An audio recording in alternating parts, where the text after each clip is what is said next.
Assalamu alaikum. Today we are going to discuss about polysaccharides. What are polysaccharides? Polysaccharides अगर हम term देखते हैं ये निकले ग्रीक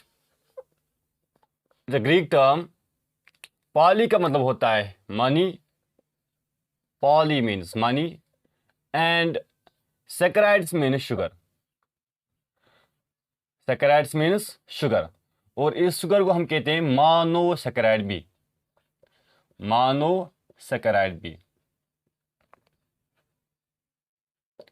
अब हम कह सकते हैं polysaccharides are the carbohydrates which are made up of many sugar units or which are made up of many monosaccharides। अब प्रीवियस लेक्चर में हमने कहा था ऐसे कार्बोहाइड्रेट्स जो बने होते हैं दो से ज़्यादा मोनोसैकराइड यूनिट के कंबाइन होने से, ऐसे पॉलीसैकराइड्स, ऐसे कार्बोहाइड्रेट्स को हम कहते हैं ऑलिगोसैकराइड्स। लेकिन आज हमने पढ़ना है ऐसे कार्बोहाइड्रेट्स जो बने होते हैं by more than 10 monosaccharide units. जब मोर देन 10 यूनिट्स कंबाइन होते हैं, मोनोसैकराइड यूनिट्स कंबाइन होते हैं, तो वहाँ पे कार्बोहाइड्रेट बनता है, उसे हम कहते हैं पॉलीसैकराइड्स। अब पॉलीसैकराइड्स यहाँ पे लिखा है it's made of money monosaccharide units. अब इसमें कितने मोनोसैकराइड यूनिट हो सकते हैं? अब इसमें हो सकते हैं मोर देन 10 मोनोसैकराइड यूनिट्स। मोर देन 10 मोनोसैकराइड यूनिट्स। अब इसमें 10 भी हो सकते हैं, 10 और मोर देन 10 मोनोसैकराइड यूनिट्स इसमें हो सकते हैं कंबाइन और बना सकते हैं स्ट्रक्चर जिसे हम कहते हैं पॉलीसैकराइड। लेकिन अब क्वेश्चन यहाँ पे ये है कि ये जो मोनोसैकराइड यूनिट्स इसमें कंबाइन हो रहे हैं, क्या ये सेम टाइप के होंगे या डिफरेंट टाइप के होंगे? On the base of that polysaccharide is divided into 2 categories. Polysaccharide को डिवाइड किया गया है 2 कैटेगरीज में। एक कैटेगरी को हम कहते हैं homo polysaccharides, homo polysaccharides, and second category को हम कहते हैं hetero polysaccharides. Hetero polysaccharides. What are homopolysaccharides? अब homopolysaccaride अगर हम देखेंगे term, homo means same, homo means same. अब होमो का मतलब होता है सेम, पॉली का मतलब होता है मनी एंड सैकराइड का मतलब होता है शुगर और मोनोसैकराइड्स। अब होमोपॉलीसैकराइड्स ऐसे पॉलीसैकराइड होते हैं जो बने होते हैं by the combination of single type of monosaccharide. जब एक ही टाइप का मोनोसैकराइड कंबाइन होता है उस पॉलीसैकराइड को हम कहते हैं होमोपॉलीसैकराइड्स। अब होमोपॉलीसैकराइड क्या होते हैं? जो बने होते हैं made up of same type of monosaccharide unit, same type of monosaccharide unit, जिसमें एक ही टाइप का मोनोसैकराइड यूनिट्स कंबाइन होता है और बनाता है पॉलीसैकराइड। उस वाले पॉलीसैकराइड को हम कहते हैं होमोपॉलीसैकराइड। उस वाले टाइप को हम कहते हैं होमोपॉलीसैकराइड। फॉर एग्जांपल कभी कभी हम लेते हैं एग्जांपल ग्लाइकोजन की। अब ग्लाइकोजन एक होमोपॉलीसैकराइड है। अगर ये होमोपॉलीसैकराइड फिर इसमें एक ही टाइप का पॉलीसैकराइड यानी एक ही टाइप का मोनोसैकराइड होना चाहिए। अब इसमें एक ही टाइप का मोनोसैकराइड होता है जिसे हम कहते हैं ग्लूकोज। अब ग्लूकोज 30,000 टाइम्स कंबाइन होता है और बनाता है एक स्ट्रक्चर जिसे हम कहते हैं ग्लाइकोजन, जो हम अभी पढ़ेंगे आगे। अब वो पॉलीसैकराइड्स जो बने होते हैं different type of monosaccharide units, जिसमें different type of monosaccharide units combine होते हैं और बनाते हैं पॉलीसैकराइड, उस पॉलीसैकराइड को हम कहते हैं हेटेरो पॉलीसैकराइड्स। सो हम यहां पे कह सकते हैं it's made up of different type of monosaccharide units, different type of monosaccharide units. अब इसमें same type of monosaccharide unit combine होता है और बनाता है होमोपॉलीसैकराइड्स। इसमें डिफरेंट टाइप के मोनोसैकराइड्स कंबाइन होते हैं और उस पॉलीसैकराइड को हम कहते हैं हेटेरो पॉलीसैकराइड्स। अब होमोपॉलीसेकेराइड्स में अगर एक ही टाइप का मोनोसेकेराइड यूनिट्स कंबाइन होता है तो उसको भी वहां पे एक टर्म दी जाती है। लाइक अगर ग्लूकोज बार बार कंबाइन हो रहा है और बना रहा है एक पॉलीसेकेराइड यानी होमोपॉलीसेकेराइड, उस वाले पॉलीसेकेराइड को, उस वाले होमोपॉलीसेकेराइड को हम कहेंगे ग्लेक्टॉन।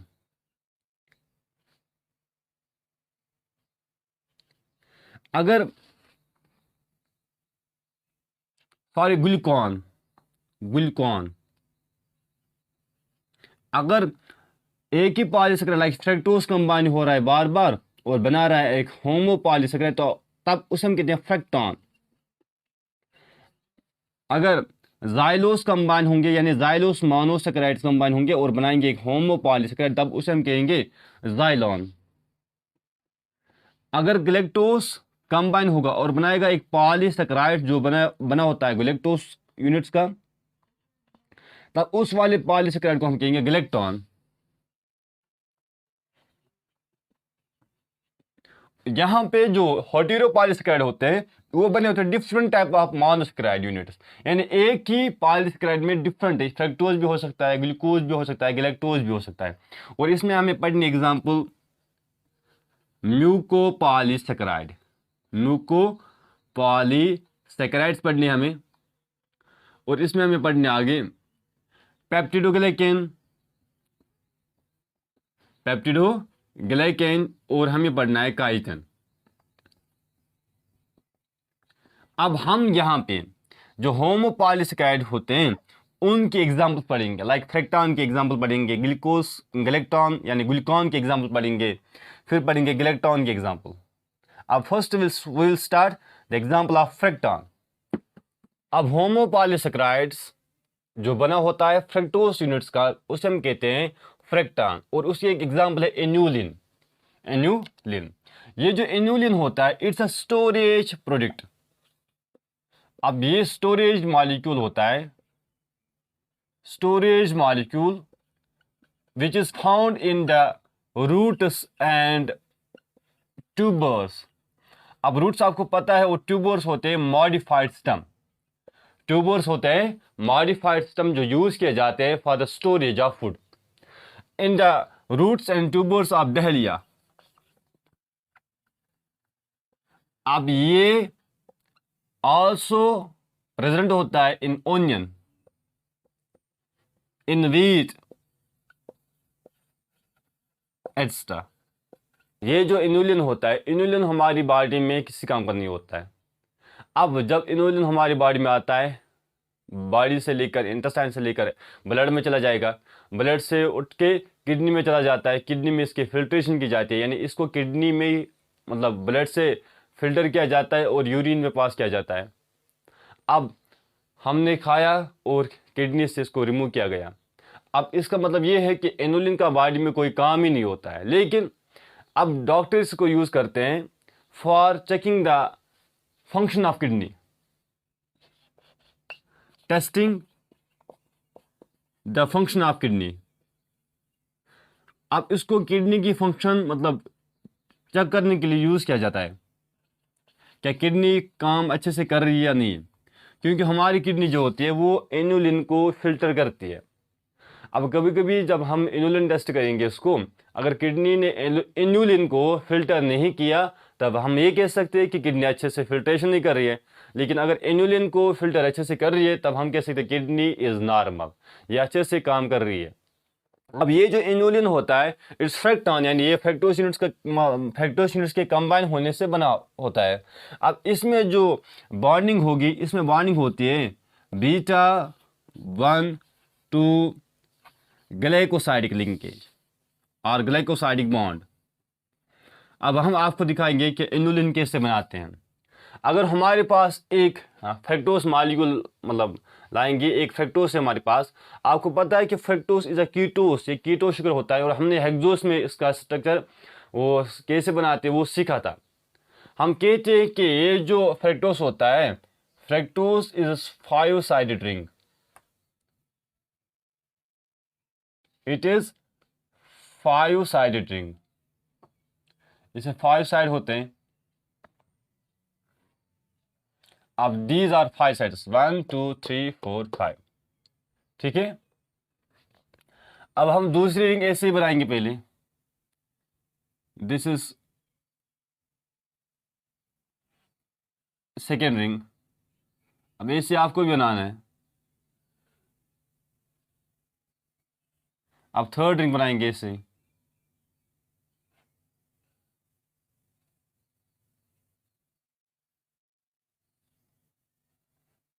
आप फोर्थ भी बना सकते हैं।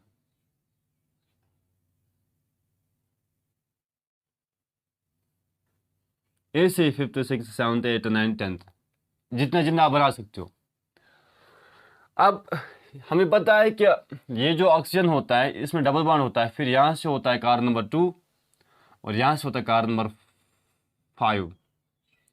कार्बन नंबर 5 के नीचे होता है कार्बन नंबर 4, C4, यहाँ पे कार्बन नंबर 3, कार्बन नंबर 2, ये हमने पढ़ा है। यहाँ भी होगा carbon number 2, carbon number 3, carbon number 4, carbon number 5, 2 3 4 5, 2 3 4 5, ठीक है। फिर हमें पता है कि ये जो फ्रैक्टोज होता है, फ्रैक्टोज की फॉर्मूला होता है C6H12O6, इसमें 6 कार्बन होने चाहिए। इसमें अभी 1 2 3 4, virus carbon number 1 and virus carbon number 6। अब कार्बन नंबर 1 जो होता है और कार्बन नंबर 6 वो रिंग के बाहर होते हैं, क्योंकि इट्स अ कीटोस, ये 5 साइड रिंग बनाता है। अब this is OH hydroxyl group होता है कार्बन नंबर 2 पे, और this is carbon number 1, carbon number 1 होता है CH2OH। अब CH2OH is the carbon number 1। अब हम लिखेंगे इसको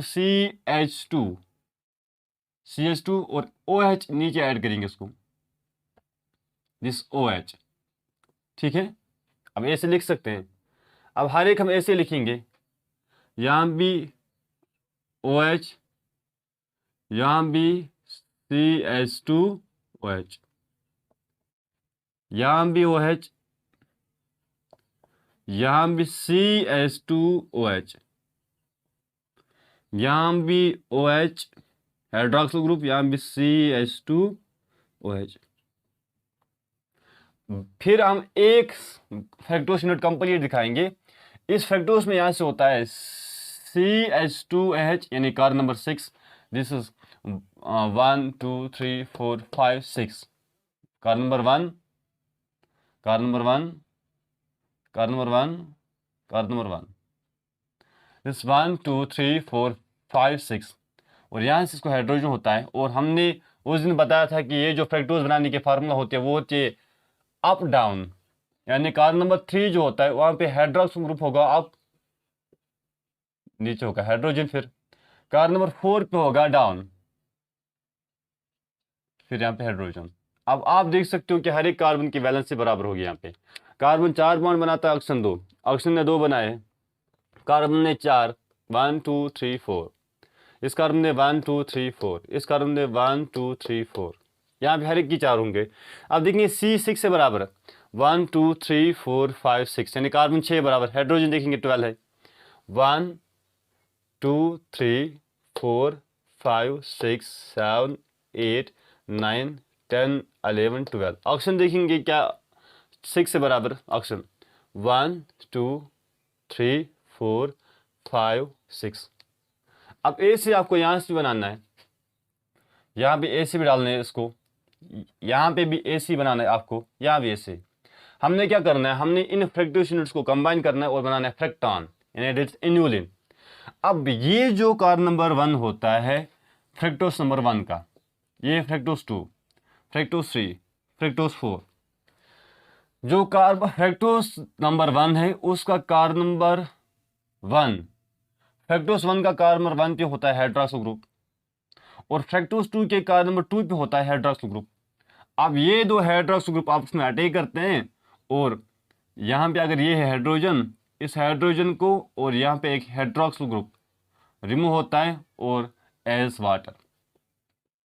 अब ये हाइड्रोजन इस OH को ग्रुप अटैक कर सकता है, या ये हाइड्रोजन इस OH को अटैक करेगा और वाटर निकलेगा बाहर। इसी तरह यहाँ भी फ्रैक्टोज का जो, यानी फ्रैक्टोज नंबर 2 का जो कार्बन नंबर 1 का हाइड्रोक्सिल ग्रुप होता है और फ्रक्टोज नंबर 3 के जो कार्बन नंबर 2 का हाइड्रोक्सिल ग्रुप होता है वो ऐसे काम करेंगे, वो अटैक करेंगे एक दूसरे को। अब यहाँ पे निकलेगा वाटर बाहर। This reaction is known as condensation reaction, जो हमने पहले ही पढ़ा है। अब यहाँ पे भी ऐसा ही होगा। फ्रक्टोज नंबर 3 है, इसका हाइड्रोक्सिल ग्रुप कार्बन नंबर 1 का, और फ्रक्टोज के कार्बन नंबर 2 का हाइड्रोक्सिल ग्रुप आपस में अटैक करेगा और निकलेगा यहाँ पे वाटर बाहर। This is known as condensation reaction. अब हम इसको यहाँ पे रब करेंगे थोड़ा दिखाने के लिए। दिस इज है वाटर। अब वाटर रिमूव हो गया, अब यहाँ पे वाटर रिमूव हो गया, ठीक है। अब यहाँ से वाटर रिमूव हो रहा है, यहाँ से भी वाटर रिमूव हो रहा है, यानी हर एक जगह कंडेंसेशन रिएक्शन हो रही है। अब इसी तरह नीचे भी होंगे। अब फिर ये एक ऑक्सीजन 2 बॉन्ड बनाता है, यहाँ पे एक ही है इसका, कार्बन 4 बॉन्ड बनाता है 1 2 3। अब एक तो इसका डिलीट हो गया, इसलिए यहाँ पे कार्बन नंबर 1 का ऑक्सीजन इस कार्बन नंबर 2 के साथ बॉन्ड बनाएगा। इस तरह यहाँ पे भी होगा, इस तरह यहाँ पे भी होगा, ऑक्सीजन कार्बन नंबर 2 के साथ बॉन्ड बनाएगा। अब मैंने कहा था कि वो बॉन्ड जो दो ग्लूकोज के दरमियान, यानी जो दो मोनोसैकेराइड्स के दरमियान बनता है, जो दो शुगर्स के दरमियान बनता है, उसे हम कहते हैं ग्लाइकोसाइडिक बॉन्ड, ग्लाइकोसाइडिक बॉन्ड। लेकिन अगर आपको हम कहेंगे इसकी ओरिएंटेशन दो, इसके डायरेक्शन दो, कैसे बनता है, किस किस के बीच में बनता है, आप कहोगे सर इट इज फॉरवर्ड। अब पहले हम देखेंगे ये ग्लूकोज फ्रक्टोज जो है ये बीटा या अल्फा है। बीटा मतलब होता है OH ग्रुप ऊपर होगा, बस यहाँ भी OH ग्रुप ऊपर था अभी जो आपने देखा, दिस इज बीटा। अब ये बीटा था, ये भी बीटा था, तो हम लिखेंगे बीटा। बीटा किस किस दरमियान, कार्बन नंबर 1 और कार्बन नंबर 2। यहाँ पे देखो कार्बन नंबर 1 का हाइड्रोक्सिल ग्रुप था और कार्बन नंबर 2 का भी हाइड्रोक्सिल ग्रुप था, सो बीटा 1 2 ग्लाइकोसाइडिक बॉन्ड, ठीक है। अब ये फिर से देखो थोड़ा सा, जो ग्लाइकोसाइडिक बॉन्ड बनता है वो बनता है बिटवीन कार्बन नंबर 1 के हाइड्रोक्सिल ग्रुप और कार्बन नंबर 2 का हाइड्रोक्सिल ग्रुप था इन्वॉल्व इसमें। कार्बन नंबर 1 का हाइड्रोक्सिल ग्रुप था और कार्बन नंबर 2 का हाइड्रोक्सिल ग्रुप था, कार्बन नंबर 1 का हाइड्रोक्सिल ग्रुप था, कार्बन नंबर 2 का हाइड्रोक्सिल ग्रुप था। तो bond is form between beta 1 2 glycosidic bond. अब this was fructose, this fructan. अब हम देखिए ग्लूकान, ग्लूकान और glycogen is the second example of homopolysaccharides. अब ग्लूकान हमने बोला था the homopolysaccharide which is made up of many glucose units. अब इसके एग्जांपल है ग्लाइकोजन। ग्लाइकोजन हम किसे कहते हैं, जब ग्लूकोज होता है स्टोर, ने storage form of glucose, storage form of glucose is known as glycogen. जिसे प्लांट्स में भी स्टोर होता है ग्लूकोज, लेकिन वहां भी प्लांट्स में उसको कहते हैं हम स्टार्च और यहां पे हम कहते हैं ग्लाइकोजन। लेकिन कभी कभी इसको भी हम कहते हैं एनिमल स्टार्च, किसे, ग्लूकोज को, जो एनिमल्स में स्टोर होता है। ये सिर्फ एनिमल में स्टोर नहीं होता है, ये बैक्टीरिया में भी प्रेजेंट होता है, ये फंगी में भी प्रेजेंट होता है। अब ये जो ग्लाइकोजन होता है ये बना होता है 30,000 ग्लूकोज यूनिट्स का, जिसमें 30,000 ग्लूकोज मॉलिक्यूल कंबाइन होते हैं, तब ये बनता है glycogen.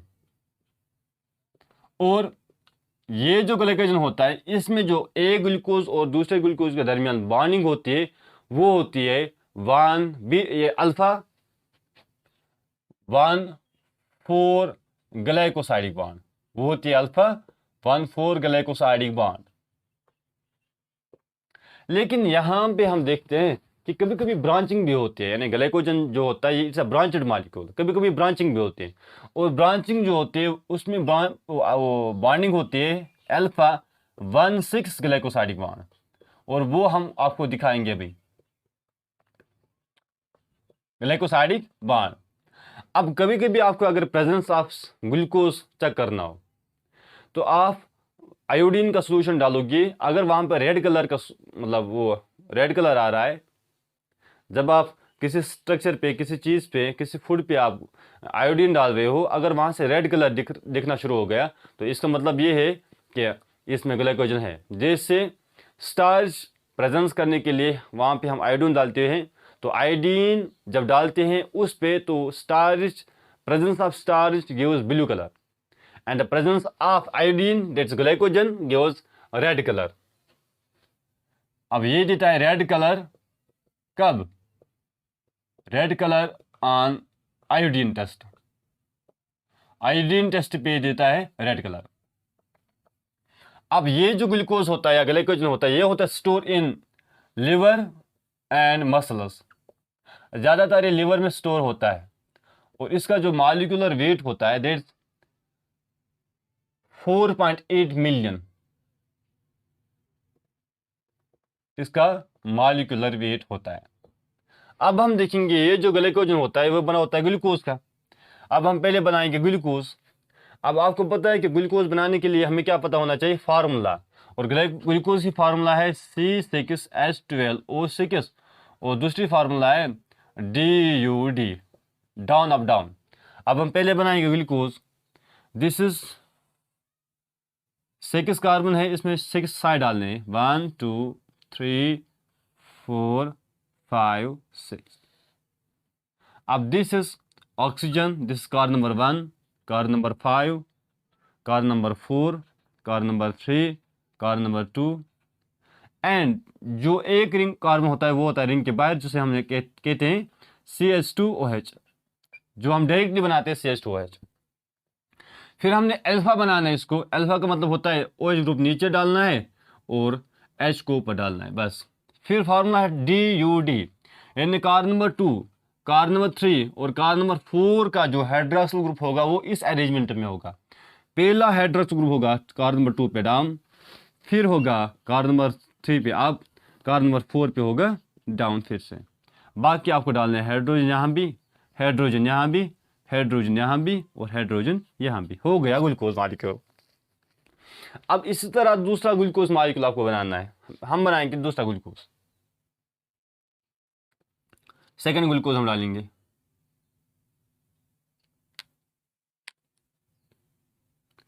Second side glucose, oxygen, carbon number 1, carbon number 2, carbon number 3, carbon number 4, carbon number 5, and this is carbon number 6, CH2OH। अब हमको ऐसे बनाना है तो फिर हमें पता है यहाँ पे H है, यहाँ पे OH है, हाइड्रोक्स ग्रुप। यहाँ पे हाइड्रोक्स ग्रुप डाउन है, यहाँ पे हाइड्रोजन एबो है, यहाँ पे हाइड्रोक्स ग्रुप एबो है, यहाँ पे हाइड्रोजन डाउन है, यहाँ पे हाइड्रोजन अप है, यहाँ पे हाइड्रोक्स ग्रुप डाउन है, फिर यहाँ पे हाइड्रोजन है। इसी तरह तीसरा बनाना है हमें। कितने बनाने टोटल? 30,000। अब दिस इज थर्ड।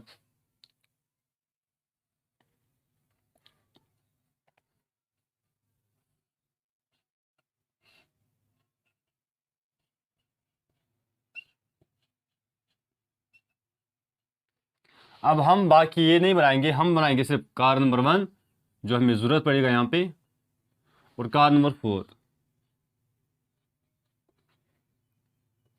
ऐसे बनाओगे आप। नेक्स्ट कार्बन नंबर 4 यहाँ पे, carbon number 3, carbon number 5, this H, this is OH and this is oxygen, this carbon number 1, carbon number 2, this is CH2OH, यहाँ पे H, यहाँ पे OH। अब देखो, अब यहाँ पे ये जो ग्लूकोज 1 है दिस इज अल्फा ग्लूकोज, क्योंकि हाइड्रोक्स ग्रुप नीचे है। ग्लूकोज नंबर 1 ये 2 है, ग्लूकोज नंबर 3 है, ग्लूकोज नंबर 4 है। अब हमने इतने बनाए क्योंकि बोर्ड पे इतने आ रहे हैं। ये है ग्लूकोज का कार्बन नंबर 1, ये है 2, ये है 3, ये है 4। अब यहाँ पे देखो, ये हाइड्रोक्सिल ग्रुप ग्लूकोज नंबर 1 का इस हाइड्रोक्सिल ग्रुप के ग्लूकोज नंबर 2 के अटैक करता है। यानी ग्रुप 1 का जो हाइड्रोक्सिल ग्रुप होता है कार्बन नंबर 1 पे, यानी ग्लूकोज नंबर 1 जो होता है, इसका जो कार्बन नंबर 1 होता है उस पे हाइड्रोक्सिल ग्रुप होता है, वो अटैक करता है सेकंड ग्लूकोज के हाइड्रोक्सिल ग्रुप पे को जो होता है। अब यहाँ पे देखो, ये जो कार्बन नंबर 1 यहाँ पे आप हाइड्रोक्सिल ग्रुप देख सकते हो ग्लूकोज में। कार्बन नंबर 4 पे, अब 4 पे भी आप हाइड्रोक्सिल ग्रुप देख रहे हो। अब ये आपस में क्या करते हैं? अटैक। जब अटैक करते हैं तो वाटर मॉलिक्यूल बाहर आ गया by the help of condensation reaction. अब यहाँ पे कार्बन नंबर 1 है, कार्बन नंबर 4 है, दोनों के दरमियान हाइड्रोक्सिल ग्रुप है तो अटैक होगा, वाटर बाहर आएगा by the reaction condensation reaction. यहाँ पे कार्बन नंबर 1 है, कार्बन नंबर 4 है, यहाँ पे ये दो मिलेंगे तो बनाएंगे H2O, दैट्स वाटर, वाटर बाहर आएगा और this known is condensation reaction. अब हम बॉन्ड रब करते हैं, अब ये रब करते हैं इसको, जिस ऑक्सीजन, अब यहाँ पे भी इसको रब करते हैं क्योंकि वाटर तो बाहर निकल गया। अब यहाँ पे ऑक्सीजन, अब यहाँ भी रब करते हैं थोड़ा क्योंकि ये ख़त्म हो गया। अब यहाँ पे ऑक्सीजन, अब यहाँ पे, अब देखो बॉन्ड किस किस के दरमियान बनेगा। बॉन्ड बनता है कार्बन नंबर 1 और कार्बन नंबर 4 के दरमियान। देखो कार्बन नंबर 1 और कार्बन नंबर 4 के दरमियान। अब बॉन्ड बनेगा यहाँ पे बिटवीन 1 एंड 4। अब दो शुगर के दरमियान बॉन्ड बनता है तो क्या है, ग्लाइकोसाइडिक बॉन्ड है, ग्लाइकोसाइडिक बॉन्ड। अब ये जो ग्लूकोज था ये अल्फा था या बीटा था? अब अल्फा था क्योंकि हाइड्रोजन ऊपर था, हाइड्रोक्सिल ग्रुप नीचे था। जब हाइड्रोक्सिल ग्रुप नीचे होता है तो इट्स अल्फा, हम कहेंगे अल्फा 1,4 ग्लाइकोसाइडिक बॉन्ड। तो यहाँ पे क्या बॉन्ड बनेगा, कार्बन नंबर 1 कार्बन नंबर 4 के दरमियान यही अल्फा 1,4 ग्लाइकोसाइडिक बॉन्ड। यहाँ पे भी ही बनेगा ना, हाँ यही बनेगा। लेकिन फिर क्या होता है, यहाँ पे आपको याद रखना है कि 10 to 14 रेजिड्यू जब गुजर जाएंगे ना, यानी this is first residue, second residue, third residue, यानी पहले हम कहते हैं इसको glucose molecule, glucose molecule, glucose molecule. लेकिन जब इसमें वाटर चला जाता है बाहर तब हम इसको कहते हैं ग्लूकोज रेजिड्यू। अब जब 10 to 14 यानी 1 2 3 4 5 6 7 8 9 10 11 होगा, 12 होगा, 13 होगा, 14 होगा, वहाँ पे एक ब्रांच होता है, वहाँ पे एक ब्रांचिंग होती है। अब यहाँ पे हम दिखाएंगे ब्रांचिंग थोड़ी सी, ठीक है। अब ये है यहाँ पे कार्बन नंबर मतलब 4 जो है, ये ग्लूकोज रेजिड्यू जो 4 है यहाँ पे होता है कार्बन नंबर 6 CHHOH। मैंने इसको खोला, देखो this is CH2OH, this is CH2OH ऐसे। लेकिन मैं यहाँ पे क्या करूँगा काम, मैं यहाँ पे इसको थोड़ा सा रब करूँगा और यहाँ पे आपको ब्रांचिंग दिखाऊंगा। मैं यहाँ पे ग्लूकोज ला रहा हूँ, this glucose is six sided glucose.